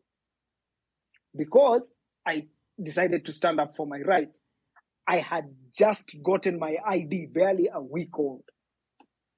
So what you and George are talking about, standing up for your rights and all that, it gets to a certain point, as Khalif was saying, you know, at some point you just have to de-escalate the situation. Just abide by the entire situation at that point, and then get over that. So you pussy out. That's what you're saying. I tapped out. Leave alone pussy. I tapped out. What is your point here, Gift? Because now you're just being a little bitch. You cannot come here to sell bitchiness. You were asked for your ID. You thought that giving your ID is not right because you're not driving. Why do you need my ID? Yes. Exactly. Yes. So you stood your ground, and then I stood my ground, and I ended up in Central. So what's the problem? If I had just provided my ID, I would have gone home that day. Yeah, but so what? Why are you being a little bitch because you were taken to the cell for one night? Why didn't you follow it up and continue and Friday, bro? So it's on Friday. So some inconvenience is going to make you pussy out? How do you even go to the gym, bro? Do you go to the gym really? Because the gym is very inconvenient. Do you wake up every morning to work on that laptop I see you working on? That's very inconvenient. How come you're afraid of inconveniences like a little small girl, bro? I should have just given my ID. But Kibe, the fact that I don't even consider it as an inconvenience at that point. Because is it right or is it wrong? Is it right or is it wrong? Is it right or wrong? I followed the law. Yeah, so what we're discussing here, and that's why I every time you hear somebody talking about black or white and white, I'm like, no, let's not discuss that. Let's discuss right and wrong. Yes. Okay, so what is right? Was right. What I did was right. And you suffered for it. But I suffered for it. Yeah, so now you're being a little pussy because you suffered and you don't want to suffer because you want to sleep in a comfortable mattress because you've been raised like a little small girl who cannot imagine spending a whole weekend in a... All I would have done was just provide my ID. But it was wrong. Just that. But it was wrong. They were not supposed to ask you for your ID. It was wrong. Now imagine if everybody decided to operate on what is right and wrong, how many more people do you think they'll ask for ID? They'll realize that people are not giving ID anymore. It makes sense. Yes, but now if you guys keep giving them everything they want, the same way you give to your bully comes today, says, give me your 5 bob for lunch, and you give them. Tomorrow they will not only take your 5 bob, they'll take your books and throw them on the floor. The other day they'll urinate on you. They have to keep coming up with new ideas of how to fuck you, but if you don't stop them. Do you know this same attitude is what got you arrested during COVID time? Yes. Not just that same attitude. It has got me into a lot of shit and probably will still get me into a lot more shit. My journey is not done yet. Don't think that I'm done with this journey. So what okay, consider, you remember you've had me, you know, when this is not the first space we're doing. This is the second one, right? True. The first one was brought down. Have I changed the way I talk? Have I changed the way I put my content out there? You're the same idiot I've known for the past 5 years. Yes, because I do not know how to do it any better. Now, I'm going to keep pushing until the day I cannot push anymore. Okay, but Kibe... What is right is right. What is wrong is wrong. Now, it doesn't matter what's happening on the other side. What cost you your life? Yes, let me die. So why would I live like a pussy, bro? Why would I live like a pussy? Because let me tell you, the only person that I see every time I look in the mirror is myself. And if I keep seeing a pussy when I look in the mirror, I will hate myself. That's why people kill themselves because of depression. Because every time you look in the mirror, all you see is a little pussy. Okay. Yeah. Do you know the Kianjoma, the two, I think, Kianjoma brothers, the Embu kids who were killed by the cops? They resisted. One of the reasons why they ended up dead is because they resisted. Okay. We don't know about that story. Forget about that. Yeah, so we don't know about that story. And that story had some women in the mix. Did you hear that story? Yes. Okay. Yes. Let's say Boniface Mwangi. You remember when Boniface Mwangi, the president was giving his address, I think, during Labor Day or something. Yes. And this Negro went and started yelling right before the podium. Mm-hmm. Do you know they squeezed this nigger's balls? He was screaming like a bitch. If the method he used at that point, did it serve the purpose? Yes, he got hard. It brought about all that fracas. But the nigger has not recovered till today. So this guy left his house, yes. Went to a rally organized by the president to go bitch to him about his own rally. Yes. And then he was squeezed his balls, and then he wondered why his balls were squeezed. Yes. So he went looking for trouble.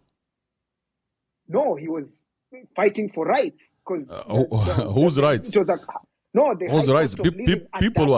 People were there. They were celebrating. Whose rights was he fighting for? Aren't you the same guy this afternoon you're talking about when Professor Amo was asking who's going to come out and speak on behalf of Kenyans? Whose rights was he fighting for, bro? You have to ask yourself every time you see high cost of living. Every time you see somebody doing something, you have to ask yourself, whose rights are you fighting for? Again, sometimes you react. Boniface Mwangi is a very angry fellow. You need to know that. He's a very angry fellow. So most of the things he does are informed by anger. So every time you're doing something informed by anger, you're going to fuck up, whether you like it or not.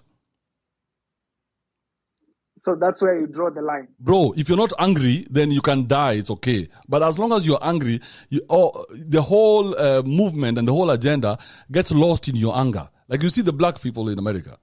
They may have a point somewhere. Okay? They may have a point somewhere in all these things that they are pushing. But because they are so angry, then every time when we see how they behave, we see their anger. Every time when they open their mouth, what we see is anger. We don't see anything else. We see anger. The way they behave, anger. The way they treat each other, anger. So when they're coming to talk, we're asking them, why are you talking yet we are seeing a lot of anger there? Have you dealt with the anger yet? So to you, it's okay to die as long as you're doing the right thing. Bro, right or wrong, that's it. Right or wrong. Let me die on that hill of right and wrong, bro. How have you made it to 45 years? I don't know, bro. I should have died a lot. You should have died a long time ago. A long time ago, bro. It's right or wrong. And that wasn't the first time I was with the cops. I have been arrested a couple of other times. On shit like that. Now, let me tell you, even the day, one of the reasons why I left Kiss was because we were not, their way of doing things and my way of doing things is very different.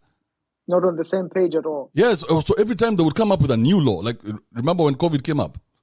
I've never told anybody this. When COVID came up, they immediately called all the managers and everybody else, and they told them that immediately COVID was announced, that they would be slashing salaries by 30% to cater for, because now all the advertisers are not advertising, okay? Yes. And they made everybody sign a letter. Okay? And listen to this. So they gave everybody a letter. And they gave everybody was to sign that your salary would be slashed by 30%, including my co-host. Now, when they gave me the letter, I looked at the letter and I was like, why? I mean, if it's right, you don't have to ask me. I don't need to sign anywhere. If it's right, if you think you're doing the right thing, you don't have to ask me. Just slash the salary. Why make me sign the letter? You know what I mean?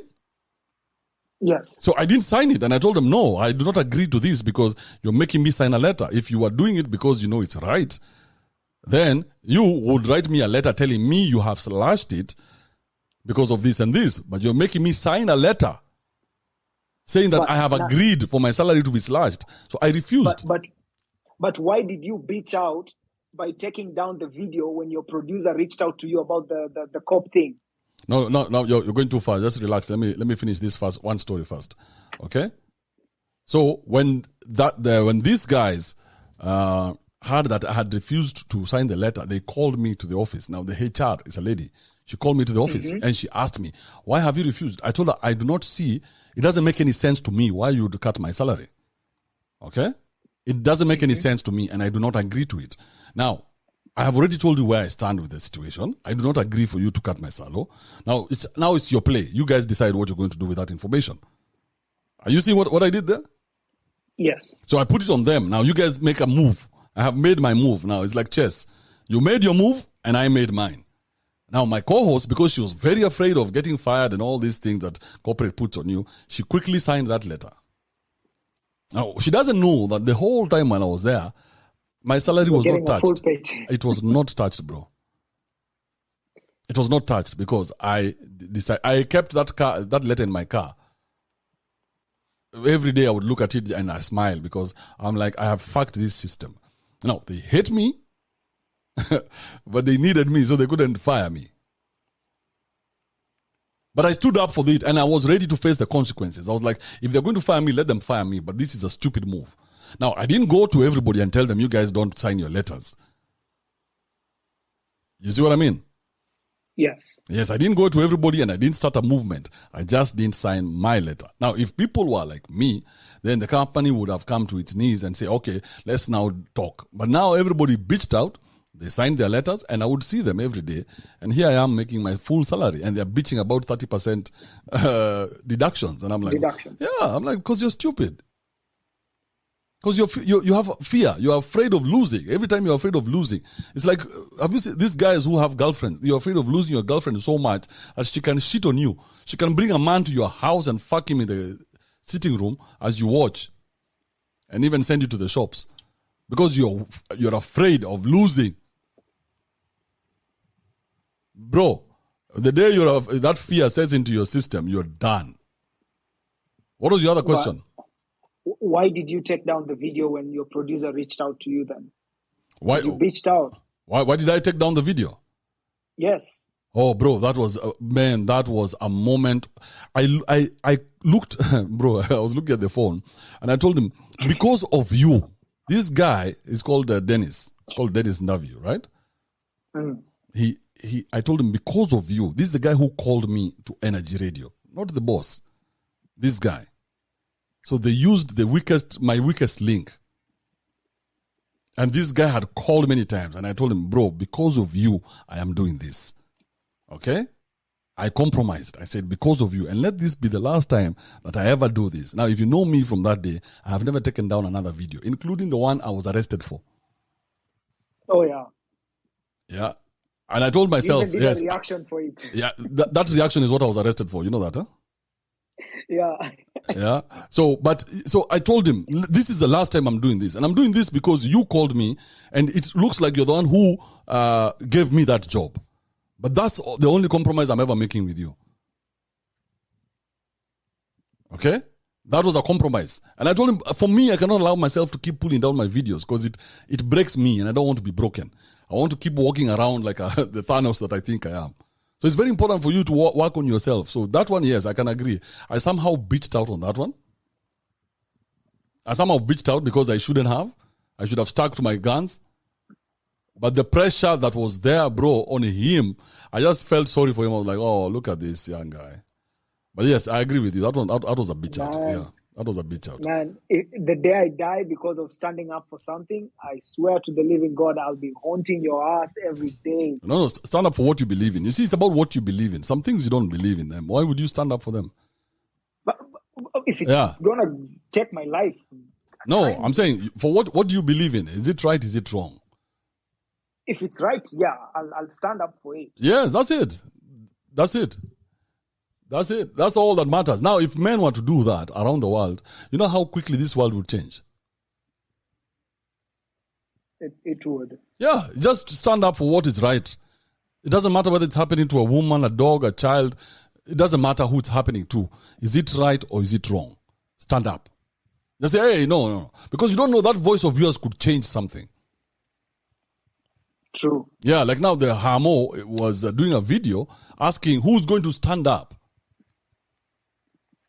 Instead of standing up himself, he's asking who is going to stand up. Do you see how that sounds? Yeah, he was a bit scared of losing his job. He's scared of losing his job, his endorsements and everything. So he's calling out, he's like throwing out a ball out there in the world, hoping somebody will catch it. Who is going to catch that ball and run with it? But you play games, you have to prepare to be hit. Yeah. So I know it's very tough, and men have not been taught to be this way. But you must understand, the first person they get rid of when you go to the disciplined forces is that little bitch inside you. Because that bitch, because that bitch goes to war, that bitch is going to snitch on everybody. Yeah, you're going to tell the position of where everybody is, man. Oh, you're crazy. Let me hear from Rasta. Rasta! Yo, man, good morning, guys. Thanks. We are alive. Straight to the point. Come on, guys. Fear. Look at this. Let me start here. God gave us love. We are here because of love. So everything else for me as a Rasta man, it's not working. So fear is creating a reality. When you fear something, when you fear this will happen to you, you create that thing will happen. Very simple.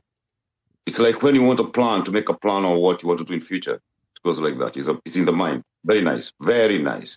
So it's an entity. So from love, it cannot change. We fear God. That's my point. We love God. So whoever sells fear to us controls us. Very simple. We look at it, we're looking at this shit. So I don't have fears again. The things which I used to fear happened. And I saw to myself, I'll never fear anything again. If you come to my door, I kick your ass off. There's a Somali guy who was saying here he was fit, and George told him, anaweza kutana na wabaya. I'm one of those causing mefunzo of vibaya, bro. Life imenifunza. Look at my weekend. My weekend is Tuesday, Kibe. That's why I can be here right now. I work through the weekend. Saturday, Sunday, I work all the time to pay what? My mistakes, which are my failures, which are my fears. You know what I mean? So, Kibe, it's not easy sometimes, and when we fear this will happen. What is like the words we pronounce every time comes again, repeats themselves. They appear now in reality. So fear is something which I cannot say, I cannot put in my child. I was put too much fear. One guy said here, when we were growing up, we were beaten up sometimes, That's it. We were beaten up, in the kitchen there. If you go, you misbehave there, your mother don't give a shit. You with that nakuni, bang. So you get, disciplining, but that fear, it goes further. There are those stages, So, Kibe, fear for me is something which we are not supposed to have, because if we look at the things which have happened for the last 2 years, 3 years, 2 years, even now, what is happening, I don't want to mention those things. You told that guy, we are not talking about that. You see, it's fear. It's fear so that we can be controlled. There's something more than that. So we don't have to fear no shit. I used to fear, let me tell you, Rasta, in Europe, when you're in Europe, for example, or you're out of your country and you don't have papers, you can fear to be outside. You don't have a house in wintertime. You're thrown up, you're an illegal alien, and you don't have a house, for example. You can fear that. I got it because I feared for that. So I don't fear no shit again, Kibe, please. Life must taught me. Good morning, guys. No, more power. Thanks, Kibe. All right, Rasta. Yes, that fear is so tangible, especially in countries that people want to be in. Countries that people want to be in, like America. Everybody wants to be in America. So the first thing they would sell you when you get to America is fear. Oh, no, you have to fear that you can be deported. You have to fear that if you do this, you fear that. And I'm like, in a country of possibilities, you're operating on fear, while the Mexicans don't see the fear, they see the possibilities. They can't even speak a word of English.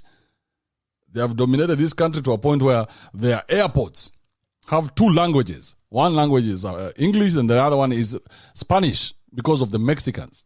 So the Mexicans can know which flight is leaving next. And you're telling me about fear? There are some places here in America where the Indians have come in so much that there's a whole company. I don't know which company that is. A whole company is full of Indians. They even speak Hindi inside the company. And that it's like a small India inside America. Fear? Kibe, sorry, let me finish. Sorry. You see, like now, what they have done to you, it makes us fear. People can fear that. No. Even me, my account did not go okay. My account was taken down. So I'm telling you, Kibe, people who are behind us, people who are seeing what you do or they're involved in you, they see what happened to you.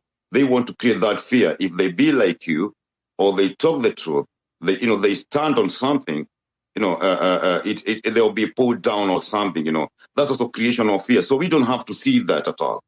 We have to stay on the positive side because we have to live. We have to live, every day. Yeah, thank you, Rasta. All right, thank you, Rasta. But even this fear that you see, when you see something has happened to someone, yeah, and normally they look for the strongest person and they take him out in the most brutal way. In the most brutal way, so that everybody else can be afraid. What if those things they happen even Kibe, those things we have been put a lot of fear. If we look back, really, for those guys who are let's say over 40 and those, if you look back at what happened.